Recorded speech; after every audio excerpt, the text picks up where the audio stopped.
Kia ora. This is a special vid for the amazing boys that I met at Waipa Primary School. I took some bees to their classroom a little while back. So this video is in relation to all of the amazing questions. So shout out to you boys, especially to Ranui, Kobe, Jemiah, Carter and Walter. Thank you so much for your letters. So I just say, I'm going to answer your questions, but right now I am putting, remember how I took bees to you in that little, like that little suitcase thing? So I'm actually going to put them back into this little hive. These are obviously the ones that you saw.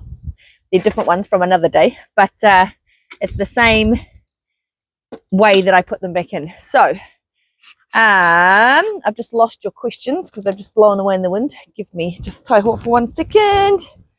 Oh. All right. Oh.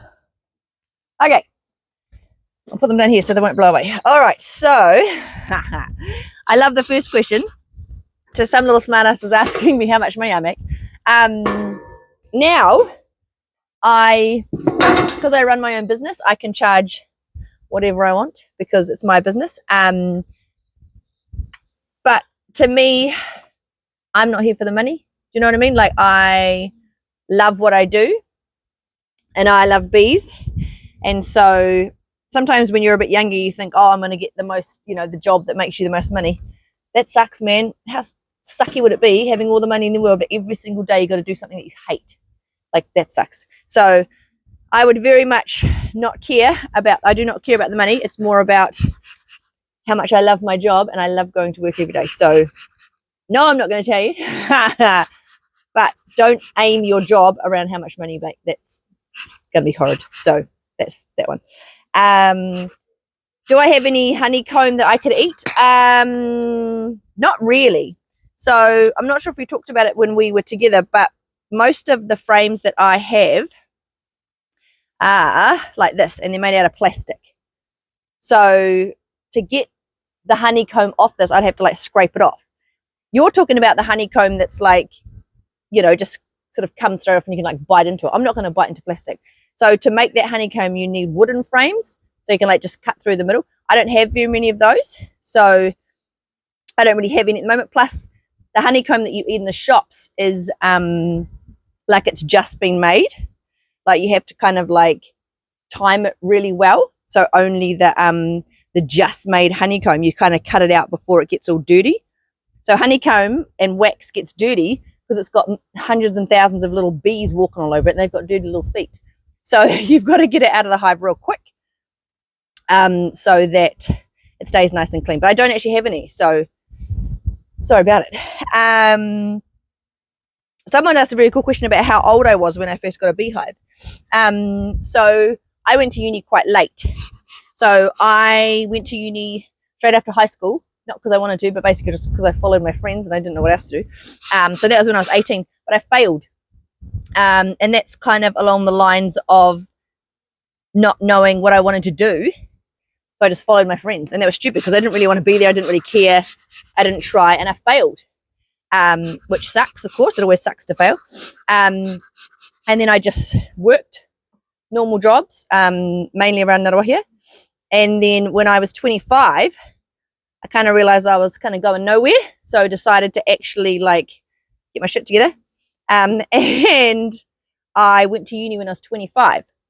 And so by the time I graduated, I was actually 30. And that is when I got the job as a beekeeper.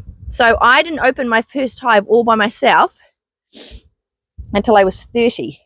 And that wasn't even my own hive. I didn't have my own hives. I got hired by a very cool science place to run their hives. So I didn't start with like 1 or 2, like most people do in their backyard. The first job that I got there with the bees, I was suddenly in charge of like 200 beehives. So I went from 0 to 200, like overnight. It was very scary. So a lot of stuff I had to get used to very, very quickly. It was cool, but yeah, it was a big, like what they say, I got thrown in the deep end. So that was fun. The hardest thing to learn is probably just getting over that fear of bees. Like I know you see me now with no hood and no gloves and all that shit. This is taking me 10 years. Okay, so don't think that this is like an overnight thing. This took me years and years to get over that fear of being stung. And so that's probably one of the biggest things to learn. Because once you feel good and you can work with no gloves on, you can do everything a lot slower and a lot nicer and keep the bees a lot calmer. So it's actually a really good idea. Someone was asking about bees getting into my suit. They have. Only just the other day I was working, I was helping someone in their hive, and it was like raining, which is never a good idea to go into a beehive because they hate you, because bees don't like to work in the rain.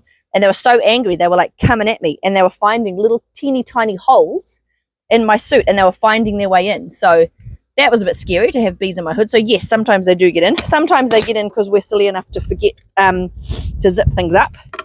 But that was the other day. I had everything zipped up. They were just so mad at me that they were like finding tiny little holes to get in. So that wasn't a good day. Oh, I'm just trying to get the bees out. All right, we're nearly finished. How many times have I got stung in a week? Blimey. I probably would have lost track. I mean, no, it's not a huge amount. Most of the time when I'm doing really kind of rough stuff, I've got my full suit on and all that. But nowadays I hardly get stung at all because I'm just being nice and calm and little. But when I was working heaps of hives, sometimes it was like a timing thing and you just had to go really fast. So you had to wear all the suit and you got stung quite a bit. As a guess, I'd probably say like 20 in a week, at a guess. Do I regret my job? Hell no.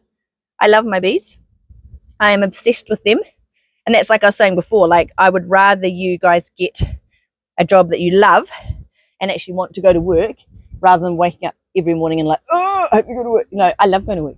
I love getting out. I love playing with my bees. Like find something that you love and chase that down, make a job out of it. That's a good plan. The male bees, nothing. Don't you remember? They're useless. Do you not remember what I told you?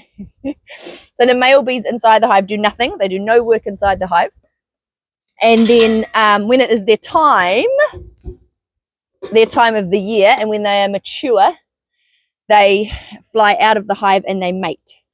Remember, they don't mate with their own queen because that's, a bit gross. But they fly out and they find a different queen to mate with. So that's their only job. And once they've mated, they die. But within the hive, every day, they're doing nothing. They're just walking around and eating honey. Useless buggers. My reaction to having to take care of bees. Yeah, that's like I mentioned before. I suddenly went from having no beehives, never opened a beehive in my life, to suddenly going, here's 150, 200 hives you have to look after. So it was real scary. And one thing which is pretty crack up is that I, at the start, couldn't physically do my job. I had to go to the gym. Like beekeeping is, you got to be quite strong because the beehives are real heavy. You got to lift stuff all the time. So yeah, when I first started my job, not only was I learning all the stuff, but I actually had to go to the gym just to keep up with my job. So thank you, boys, for all your amazing questions. Email me back or send me some more. I love the mail. It was very cute. So thanks, guys. Ka kite.